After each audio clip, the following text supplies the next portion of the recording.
તો હિમાચલ પ્રદેશમાં ભારે વરસાદ બાદ તારાજી સર્જાઈ છે। મંડી, ચંબા, કિન્નોર સહિતના વિસ્તારો છે જ્યાં સતત ભૂસ્ખલન થઈ રહ્યું છે। વરસાદ અને ભૂસ્ખલનને કારણે 3 જિલ્લામાં શાળાઓ બંધ છે।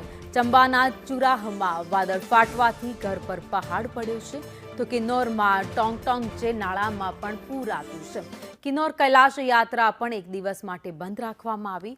સતત વરસાદથી સતલજ અને બિયાસ સહિતની નદીઓ છે જેમાં રૌદ્ર સ્વરૂપ જોવા મળી રહ્યું છે। નદીઓ બે કાંઠે વહી રહી છે, તો સોમવારે શિમલા, કુલ્લુ અને કાંગડાથી હવાઈ સેવા પણ રદ કરવામાં આવી હતી। તો મંડીમાં ભારે વરસાદથી સ્થિતિ બેહાલ જોવા મળી। હિમાચલમાં 382થી વધુ રસ્તાઓ બંધની હાલતમાં છે, તો 682 ટ્રાન્સફોર્મર, 151 પાણી યોજના બંધ રહી છે। પ્રદેશમાં જગ્યાએ 250 બસો ફસાઈ ગઈ છે। 20 જૂનથી હિમાચલમાં સતત વરસાદ વરસી રહ્યો છે।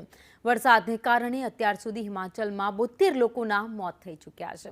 34થી વધુ લોકો લાપતા છે।